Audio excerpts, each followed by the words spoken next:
Welcome back to the Starting Strength series. We're here with Marty Gallagher, and we've talked to Marty before. Marty, how are you? Thank you for coming down. Thanks for coming down. Several things we wanted to talk about. We were discussing some stuff earlier, and there's a question that burns in my mind. Okay, I hear you guys, you and Ed and Kirk and all these people talking about 800 squats, 775 deadlifts, 500 benches, in rather casual terms, as though those lifts were the norm. My sorry ass squatted 622, best triple was 600 at 220.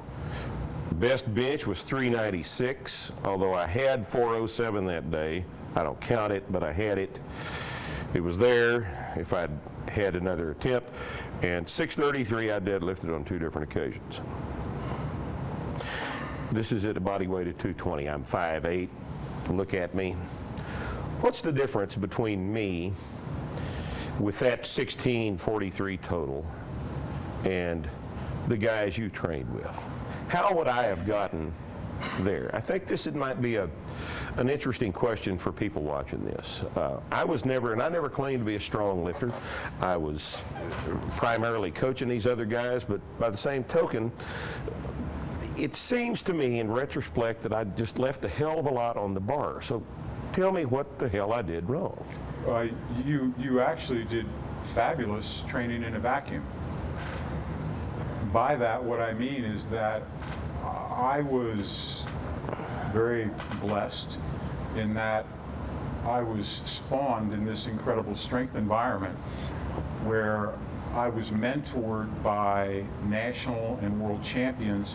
I was surrounded by national and world champions from literally the time I was 14 years old. And my game, I was always the small fish in a big pond, and that drags your game up. I mentored under top Olympic lifters. I mentored under top power lifters. I was in a training hotbed in the suburban Washington, D.C. area. And I tell you right now, one strategy that we used was that back in the politically incorrect 1960s, the first order of business is that we all sought to become literally gargantuan. We drank 4 to 6 quarts of whole milk a day. We ate food all the time. This made us anabolic. We stayed anabolic on a consistent basis. We had these shattering training sessions. Again, when you're squatting 500, if everyone else around you is squatting 315, that is a hell of a lot less incentive than you're not even allowed on the big man platform, because over on the big man platform, if you don't have at least a 7 squat, it's not even baseline. They're not dissing. It's not even baseline. Well, they're not even to these dissing guys, are you? but it makes no sense, because at most you can have 5 training partners. That's the most that you can have on a platform at a time, and keep a rotation going where you don't get cold. So if you're limited to 5 per platform, for example, at Gonzaga High School, where we were Olympic lifting, you know, if you didn't have at least a 300-pound clean and jerk, you couldn't train on the number 1 platform. If you had a 200-pound clean and jerk, you were down on number 4 platform. And again, it made sense, because then you had your guys around. But let me tell you, you were looking over at number 1 platform when they put their hand up, because Robert Lancaster was going to try 400 clean and jerk at 198, when at the time the world record was 413. Right? And you look at him, and I remember one time Pete Miller told me, he said, Marty, I was 16 years old at the time. He says, come on in the back. He says, I want to show you something. And I was a 16-year-old, 181-pound lifter. He says, hurry, hurry.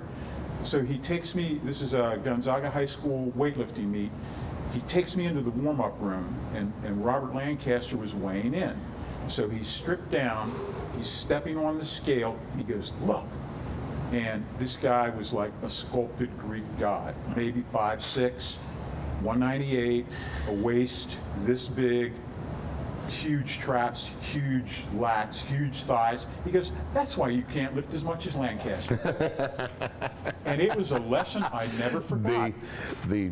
I never forgot the bald realization that, in fact, muscle mass and strength control this shit. Right. And immediately I looked at that and said, of course. Of course. And so, in order to achieve that density per height, we would slam food, we would drink milk, we would sleep, we would rest, everything was focused on the next training session, lifting more, getting bigger.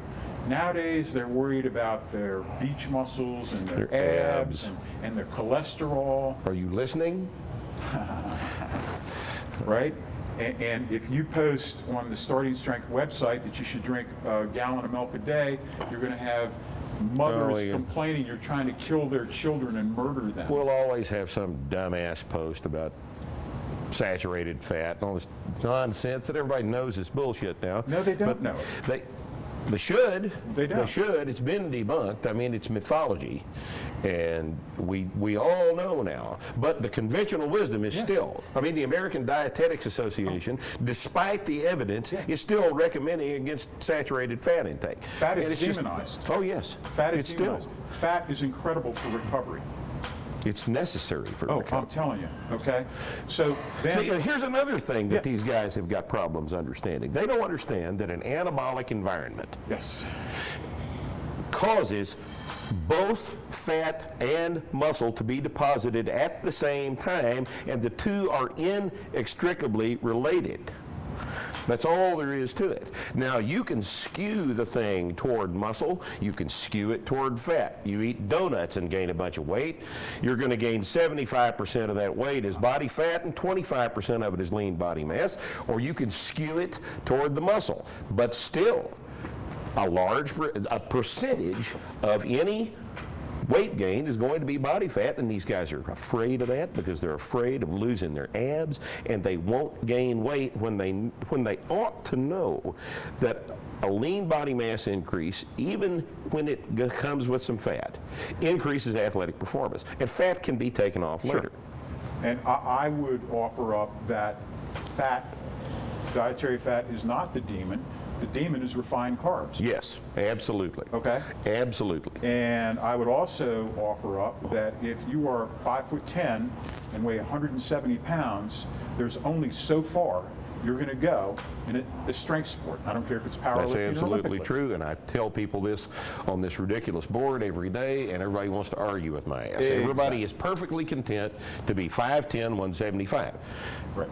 That's not enough muscle, it's not enough body weight per inch of height to perform. But they hold you responsible because they can't squat 405. Yeah. And you tell them, my program doesn't work. Yeah, your program doesn't work. I have friends who are convinced that the only reason they can't add 100 pounds to their squat, maintaining, or their deadlift, or their bench press, or whatever the lift, maintaining their current body weight is because they haven't found the right program. I don't know how you communicate this to these people. I mean, at some point, if you want to get stronger, you have to grow. Right. There's just, I'm sorry, there are physiologic limits to the amount. Obviously, everybody has got different limits physiologically. Right. That's why we have extremely strong people at 181. But given a set of genetics, but we don't your body weight is going to have to go up if your strength is going to go up. We don't have any 6'2", 181-pound champion lifters. Right. Okay. Right. We have 5'4", 181-pound champion lifters like Mike Bridges. So also, I think another aspect of it is getting back to the company you keep. when you see legitimate 700-pound squats and deadlifts being performed, it takes the magic away from it. Right. That you don't have the fear of that. Right. Again, if you're in a vacuum, and well, I'll tell you this, and I tell you this with all sincerity, had you come up in our environment with your structure, with your wrist thickness, your shoulder width, your bone structure, it would be no problem to turn you into a champion lifter if you pushed your body weight to 242, or better yet, Or 275. And again, training in this environment where you're seeing 800-pound legal squats done, and no one's going, "Oh my God, that's so incredible." They know it's just 800. Okay, That's, you know, you're absolutely right. The environment we had down here, at my little gym, 2 or 3 of us squatting 6, and that's about all. And Starr was in and out of town. Right. He was in and out of town. He wasn't here all the time, and he wasn't here to say your 600 is bullshit. Right.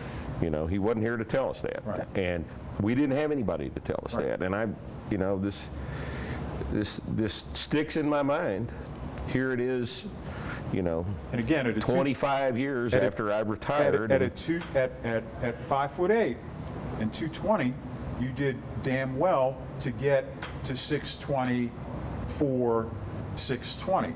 Now, if Cassidy, if you had mentored under huge Cassidy, my mentor, he would have said, it's simple. You have to eat your way through the sticking points. Now that is Zen wisdom. That is just That is all there is Zen to it, isn't wisdom. it? You have to eat your way through the sticking points. And he'd go, "Oh, Rip, your problem is you're just too little." Now everybody else around you is telling you, "Oh, you're a monster. You're a monster. You're incredible. But the truth you're is, unbelievable." The truth is, I wasn't big enough to do what I needed to do. You didn't. And I had that thing in my mind. 600's heavy. Yeah, You know, well, you wouldn't. I was afraid of 600. Well, you wouldn't. And I wouldn't have had If you that. see guys benching. Right. I mean, on a regular basis, Right. no big deal. You know, it's just like just what we do. I think in some ways I kind of grew up in the equivalent of the Gracie family. You know, I mean, where there's this whole bunch of these guys. From the time you wake up in the morning to the time you go to sleep at night, you're immersed in it. Yeah, we had. I told this in one of the previous interviews. We went to at our local high school meet.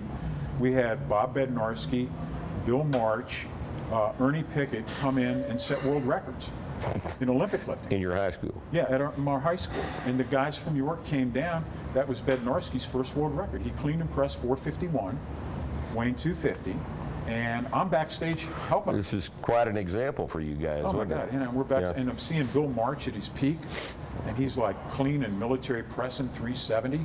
At 198. Yeah, at 98. Yeah. He's a little over. He was about 205. He Yeah, wasn't something quite, like that. But this was a tune-up for the seniors, which was held 2 months later. At the time, yeah, it was 1.5 times body weight, clean and press. and just just enough layback to clear the chin. Right. Just no problem. And you see this, and it drags your game up. And you talk to these guys, and I tell you, Bill Starr, his influence cannot be underestimated. The wisdom that he shared with us in those Strength and Health magazines that fueled us. Okay, because he told us their training strategies that they used. He told us their continual Bednarski trying to push his weight up. Bednarski started off as a 198er. Yeah. And he was 6'1", and he was a damn good 198er for 6'1". I mean, he was a 325 snatch, 395 clean and jerk at 198 and 6'1". Right. So, and again, he's always trying to push his weight up. All his stories about Bill March's incredible dietary habits where he'd eat 4 submarines, right? And still just be hungering for more. Bill used to tell me about Grappaldi eating.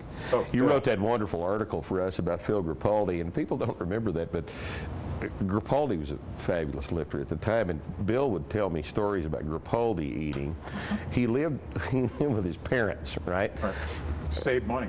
Save money that way. Well, Grappaldi was kind of embarrassed about how much he was eating and stuff. He didn't want to do it in front of his parents, so what he'd do is he'd set his alarm for 5 in the morning, and he'd get up and he'd come downstairs and fix himself a dozen eggs and Right. a pound of bacon or whatever. A pound of bacon, a loaf of bread, a gallon of milk. A gallon of milk. Eat that. Go back to clean up.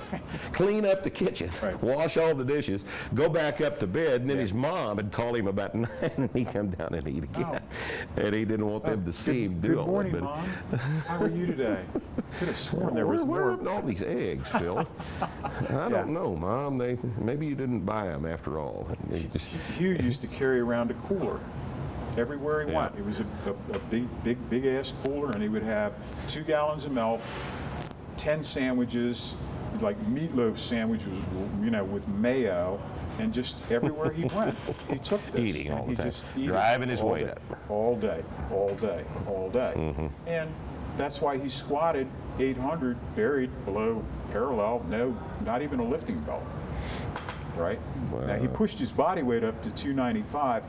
If we'd been a 275 class, he would have been perfect. Right. And he could have done all the lifts. He deadlifted 8.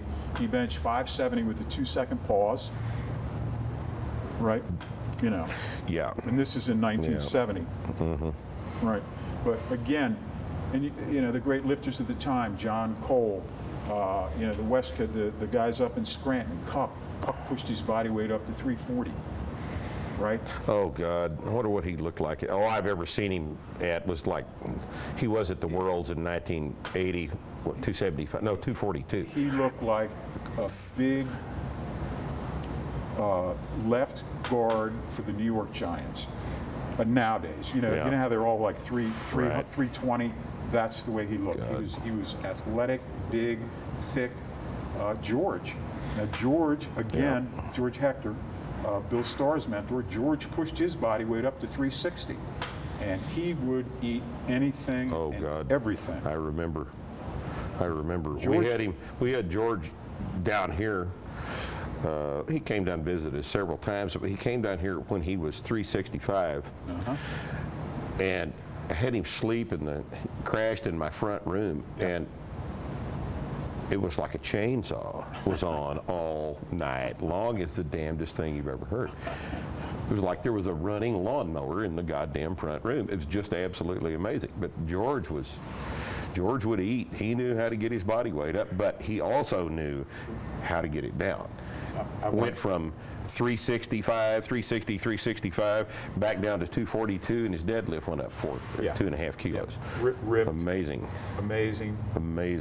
physique on the guy. George at the Potomac Open squat 975 like it was nothing on the bar.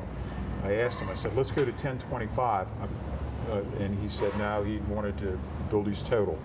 And he never got that 1,000-pound squat at that big body weight. And that was the day he could have had it. Now George, if memory serves, he had this trick after a workout to get calories. He would eat an entire bag of Oreo cookies. Recovery.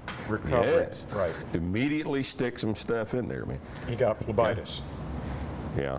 Okay. I remember he was having problems at one point with his Circulatory legs. problems. And it was no problem because at that point he just took it back down. And Cassidy did the same thing. After Cassidy, he won the Worlds, he had a knee injury. No problem. Just take that weight back down. But you know what? They had built so much mass when they were putting on that bulk. Right. When they took it off, it was like, wow. Yeah. There is really something Muscle there. mass stayed because the training maintained it. Correct. Dropped calories. Correct. Body fat falls down, and you've got this giant. And it seems so transparent to us, but we have arguments with novice lifters all the time about them not wanting to drive because they don't want to be fat. This is a weird culture, Marty. I've been in this business now for about 30 years. And no, it's longer than that, for God's sake. I keep forgetting how old I am. But within the past 15 years, this soccer player mentality is, everybody wants to weigh 155 pounds at 6 foot. And it's just bizarre to me. I think it's kind of you know how women's fashion magazines have caused some body image problems for women. Everybody thinks they need to be tiny and skinny, and that that at 5'4", they need to weigh 105 pounds. Right. And you know, it's caused a lot of problems. I think the same thing has happened with men. I'm just not entirely sure where it comes from. I think possibly Mr. Weeder's magazines on the checkout stand with everybody showing visible abs, despite the fact that they're showing visible abs at a body weight of 245, have taught a whole generation of boys that they're supposed to have visible abs, and that is the sine qua non. And if there is anything that could potentially interfere with visible abs, they're not going to do it. And my gallon of milk a day recommendation, that I did, believe it or not, I didn't make that up. You know, they won't try it because they're afraid of the way it's going to make them look. They want it all, and they want it now. And the magazines, and particularly the supplement makers, promote that myth. Tell them they can have it, don't they? You can have it all. You can have it now. You can have it quickly. And if you buy our miracle product, and it's in this can right here, we can shortcut all the hard work. And you can be huge and you can be ripped, and you can also just circumvent all the gut-busting hard work that you have to do in the weight room. And as P.T. Barnum said, there's a sucker born every minute, and that myth never dies. And these kids, well, not only kids, all adults, they never fail to buy into that because they want that to be true. Yes. They want that Everybody to be true. does, don't but they? Looping back around to our original premise, the fact is that if you want to be super strong, you've got to be dense. Now, you can be strong in relation to your height, but there's different degrees of strong. And if you want to be Ed Cohn strong, you've got to be Ed Cohn dense. Okay? And there's different degrees of that. But you look at any of the top, go to any of the old school world championships held in the 80s, and you would see one muscle monster after another performing on the platform, starting all the way down with the 32s. You look at a guy like Lamar, he was muscled up and ripped and hard to the touch. He had me put my hands on his spinal erectors one time, and it was like iron, just like chromium steel, so hard. Then you move up to the 48s and the 65s and the 81s, and they were all short and muscled up and thick and dense, and they were all lean because they're lifting 10 pounds over the limit, and then coming into the nationals, they're dropping that weight. And we had the 2-hour weigh-in in those days, so there wasn't none of this 24, 36-hour stuff. So you got down, and these guys are walking onto the platform. I remember seeing John Gamble at 275 walking onto the platform, and he's got veins on his deltoids and his pec tie-in. Doug Furness, when Doug did his second 2,400 total in Minnesota, he had veins on his abs. And just ripped, right? And yet the guy, a power lifter, not a bodybuilder. No. And this was a functional athlete, but the density was just unbelievable. And Doug was 5'10", and at 275, we never were able to tape his thighs, but I don't think it's any exaggeration to say that they were somewhere between 32 and 36 inches. God almighty. Again, and also the stress on the techniques. Specimen. When we train the leaders, the strongest guys, we had signature techniques that would identify us one from another. Cassidy had this thing where we'd stomp our foot coming out of the platform. And if you saw that, you knew that was a Cassidy school lifter. Mark Dimmodock had that. Chalet had that initially. All the Cassidy trained lifters. Oh, you trained with Hugh, right? And there would be different tells. I went up to New England and lived for a couple years and trained with Kenny Fantana. And Kenny, their bench press technique. He had 3 600-pound raw benchers in the same gym. And the gym only had 50 members, right? Gene Dene, Danny Derrico, Kenny Fantano, all 600-pound benchers, all had a very signature bench technique. You could tell. I took Kirk up there. Kirk said that Fantano straightened his bench out. Completely broke his rebuilt it. Right from the ground up.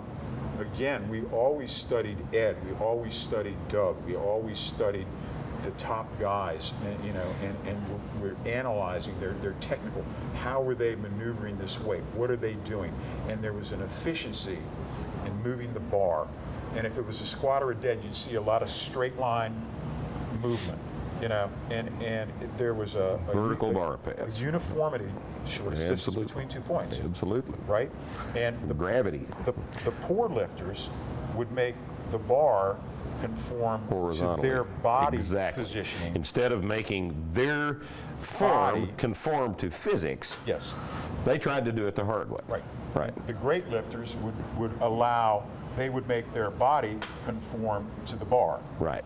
And the bar will show you where it wants to go. Where the bar wants to go, if it's really heavy, is straight up, straight vertical down. line. Absolutely. And then you learn to coexist with that.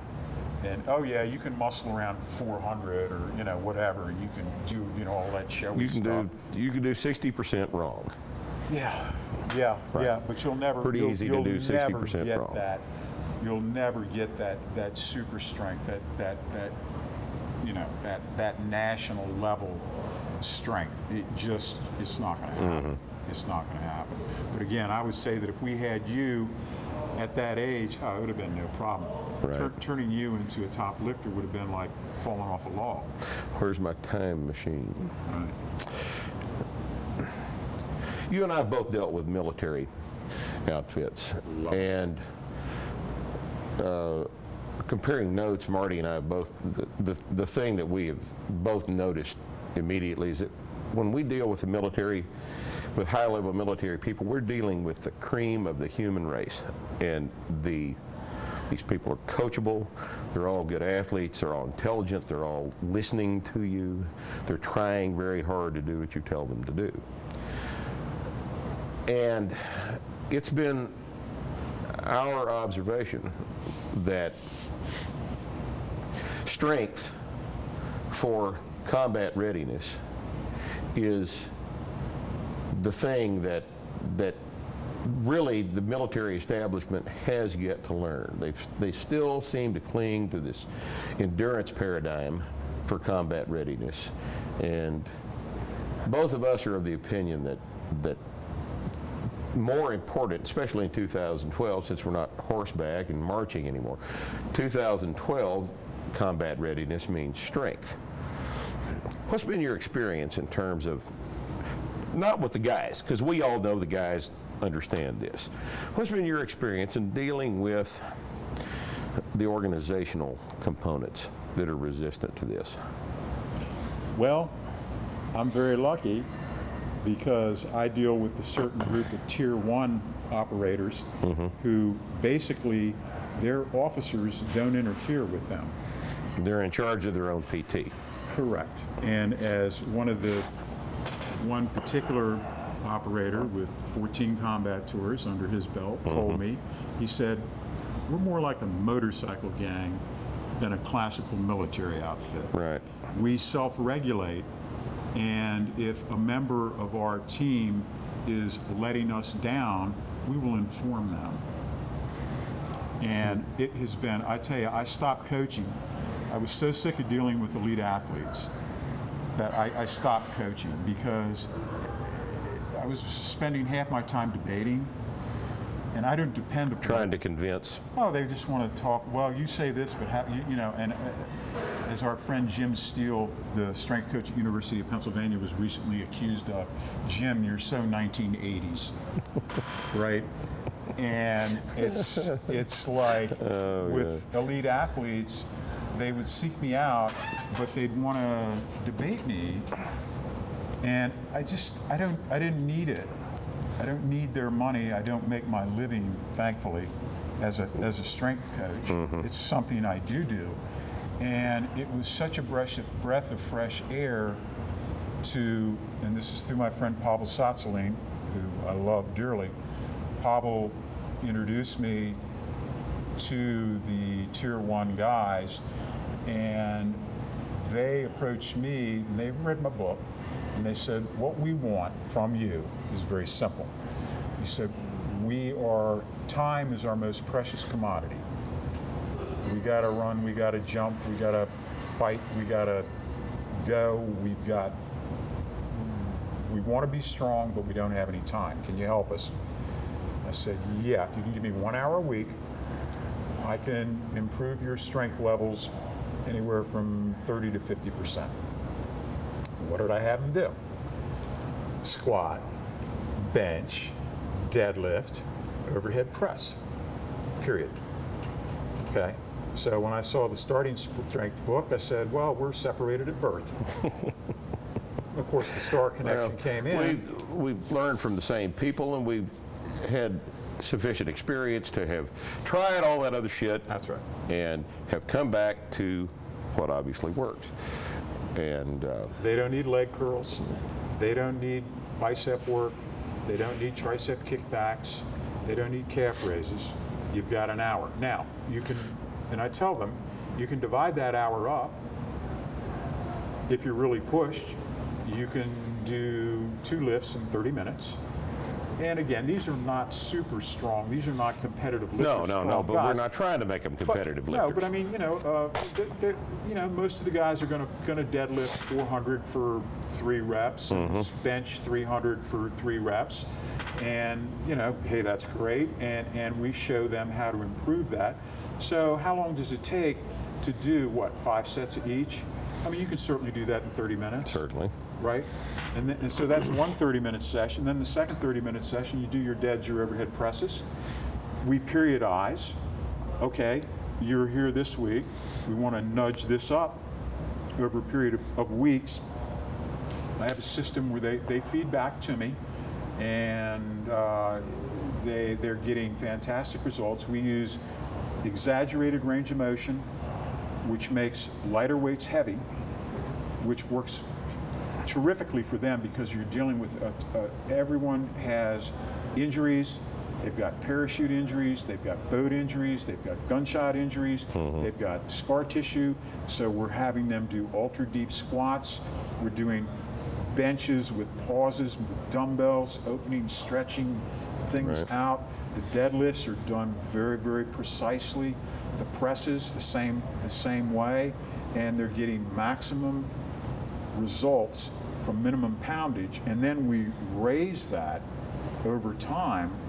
And because they are athletes and because they get a taste of this and they see where it's going, then all of a sudden they go, wow, this is working. Then they get that psychological momentum, and it's like magic. I mean, they're loving it, and we go down there on a regular basis, and we're dealing with a whole bunch of these guys now. And it is just the most satisfying, gratifying experience for me. What do you think Army strength standards should be for combat personnel? I mean, I've got my own ideas, but what do you think should be the minimum? For Tier 1 operators, right? Okay, I say, and I've written this up: squat 1.5 body weight.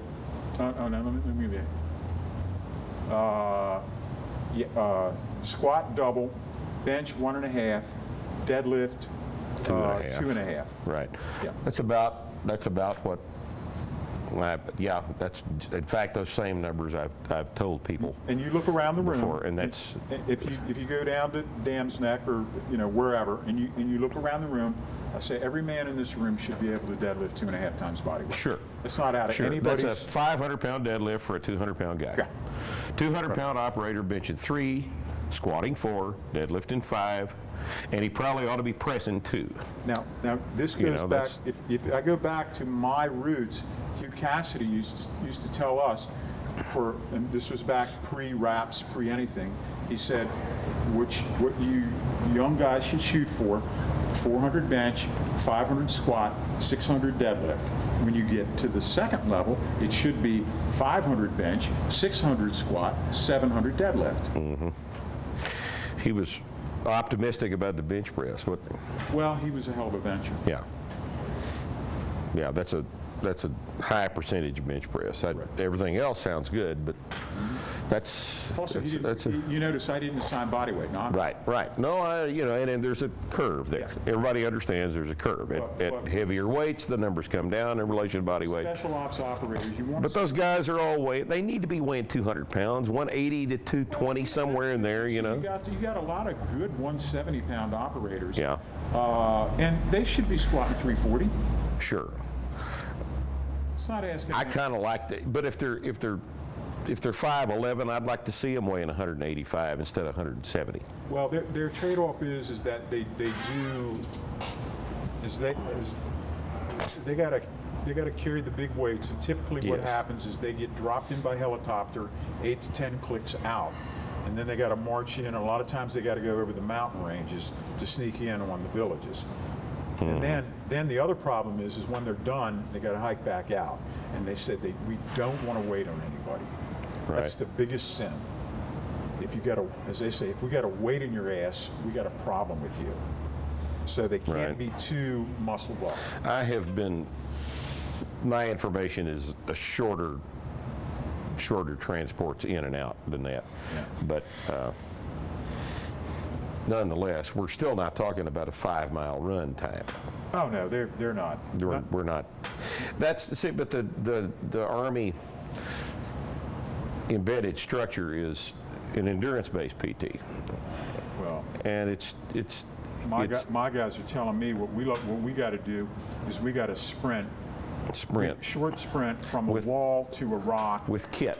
Yeah, from a rock to the next hiding Right, place. and that translates to strength, not 5-mile time. Right. Real quick, Right. because somebody's going to be. It's a series of explosive events. Yes, exactly. It's a series of explosive events. It's not To the next cover. steady Oh, work. no. It's not steady energy output. It's not endurance. It's a series of anaerobic bursts. Yeah. But when you're going in and you got 80 or 100 pounds in your back, you got to keep up, man.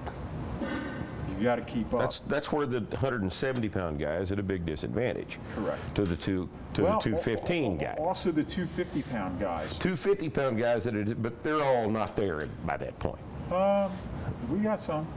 Trust me, we got some breach. Yeah. We got well, some they're breachers. yeah, but they're 6'2". Yeah, that's right. That's right. Yeah. But we got some 250-pound guys. Oh, well, for I know sure. a couple of them. Yeah. Yeah, you know what I'm talking Yeah. about. And you know the type. They look like outside linebackers or defensive ends. Exactly. And But they can move. there aren't any real good. fat guys, is my point. No. There are not Fat any fat guys? guys. They're big guys. No. There are big guys.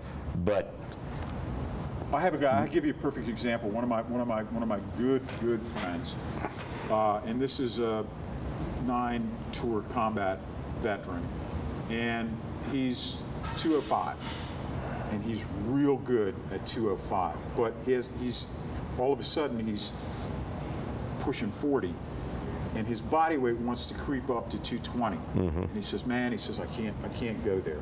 I can't." can't let it occur. When I get there, when I get past 215, he says, I can't move. I'm slow. So it's like, okay, all right. So what do we got to do? Let's cut back on those carbs. Got to get those carbs down. Got to keep that protein intake up. You need that fat. We got to cut those Dial the carbs back. carbs Cut those down. carbs back. Okay.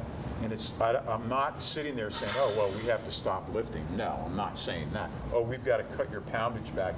No, that's ridiculous. He's still getting stronger, but it's the nutritional component that we're dealing with in order to keep them at that efficient body weight. You know, they got to swim too, man. I mean, they got to jump in there and swim for miles, and you know, it's a tough ass job. And again, they want to have the whole group to be able to move together. And there was an operator who was massively muscled up, and I had a friend who knew him and brought his name up when we were down there, and they said, and the alpha male of the outfit said, "Oh God, we got so tired of waiting on his ass." And the guy looked like a bodybuilder. I mean, he was just A big bodybuilder. you know, rocked out.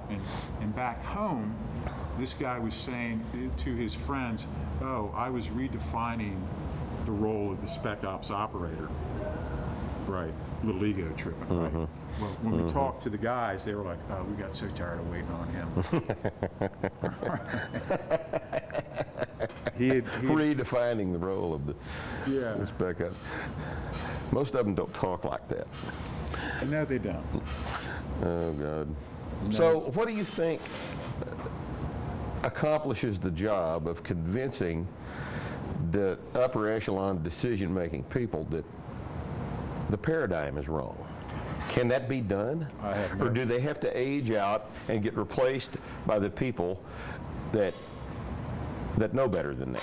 Is that how it actually happens? My friend Pavel would be very, very good at this because he does a lot of work with, I guess you'd call more the normal soldiers, and he says it's a big problem. He said they're really dissatisfied with the quality of the incoming Of the recruit, soldier, right? And they are to a point where they've had to lower and soften standards in order to meet certain quotas, and it's a problem. Again, I haven't had to deal, and I won't, because I Right. couldn't. Well, no, that's I not couldn't your deal end of with the that. deal, but Right. but my question is more not about what we do with recruits, but ultimately throughout the military career. Is there a way to change the model from endurance training to strength training? Well, let me ask you, because I know you've got experience in this. What's your opinion? Well, I don't see a solution for it with the personnel standing in the way that you've got. I'm of the opinion that there's not any point in trying to talk to these people. Right. I think that the guys right now that are 28, 30, 32 that have gone from running 5 miles to deadlifting 500 are in the position to make the decisions about that. When they get in the position to make the decisions about that, at that point the paradigm will have shifted. But I don't know what you do about it now, because you have people in the decision-making upper senior officer position that like to go run with the exercise physiologists. Yes. And they Yes. personally like to run. They Yes. like to do triathlons, Yes. and that's their, so Yes. their opinion, their personal opinion about it is going to be that, yeah, we need to keep running. No, we don't want to hear all this muscle-bound, lifting weights bullshit. We want to keep running because we're soldiers and soldiers run. Right. Well, my information is that soldiers don't run. Right. Soldiers pick stuff up and move it real fast, Right. and load shit in and out of helicopters, and pull heavy doors off armored vehicles, and move things that need to be moved right now. And that strength is the parameter that enables that performance to take place and get better, not running 5 miles. But gosh, I don't know what I'm thinking that there's not a hell of a lot to do with it. You're preaching to the choir, and I think that your analysis of the situation is dead on. They also have staff nutrition experts Oh, God. that are just, Low fat, yeah, complex carb people. LITE. They want to apply the same strategies to soldiers that they would apply to overweight housewives. Right. Yes. Yes, they do. Yes, they do. And the people they hire as SME, special materials experts, they are hearing all the conventional wisdom. Correct. From the dietetics people, from Yep. the medical community. And the medical from, community is they're they're in lockstep about Yes. this, and they don't want to hear anything different. no. And Not right now. I don't think that's one of the reasons I wouldn't get involved. No, you're absolutely right. It's not going to accomplish much. I'll deal with the motorcycle gang contingent. Right. Deal with those. Right. Which kind of feed from the top down.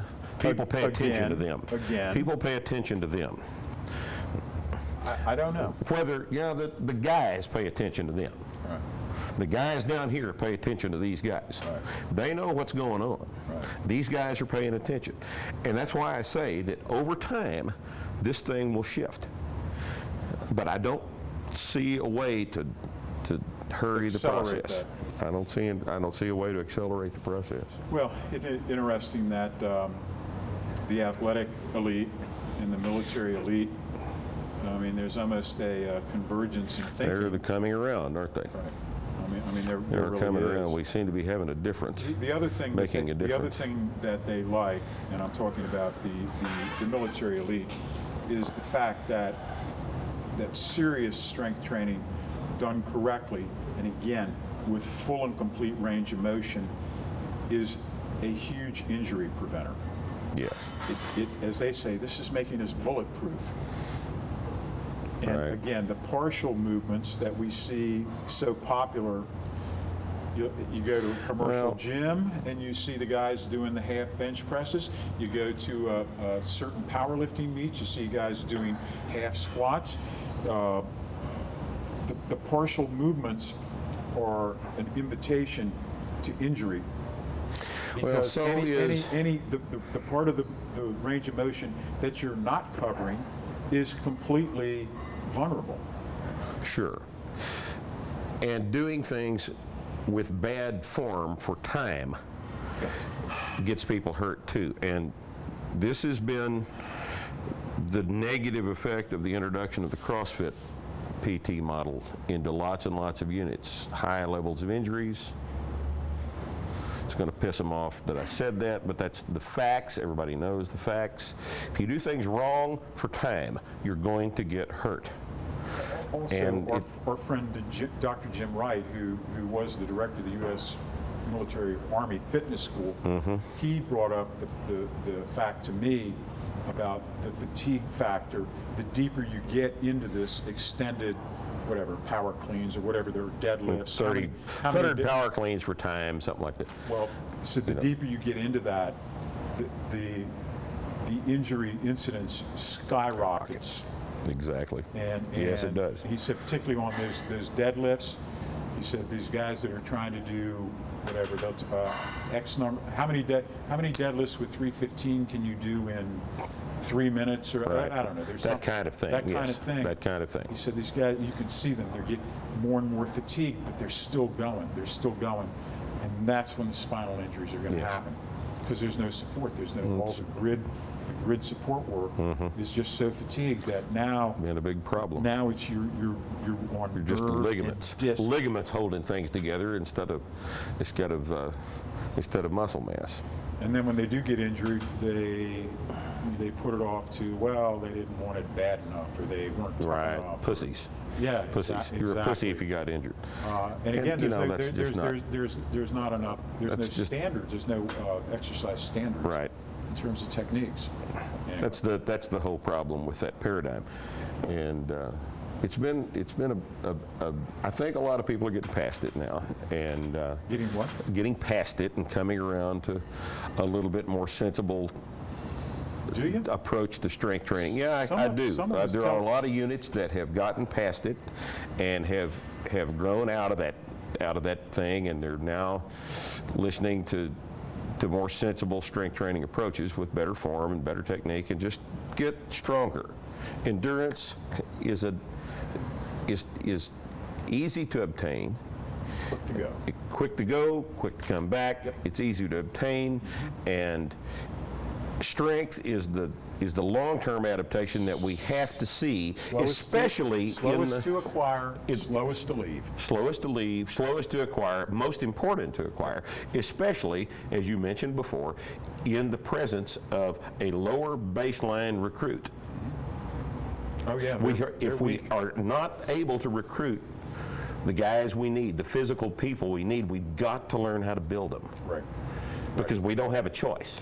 Yeah. And that's not happening in 8-mile beach runs. no. Nope. Not useful anymore. Purposeful Primitive by Marty Gallagher. Yes. It's available on Amazon and at Dragon Door. Yeah, get it from Dragon Door. I make a little more off. Get it from Dragon Door.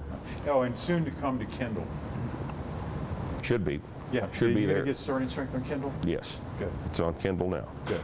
We're going to make that happen. But my book, because my wife wants a monster truck and she wants the headlights on the top. That's the truth. Good. Thank you for watching the Starting Strength series of interviews with Marty Gallagher. Come back and see us next time. Bye-bye.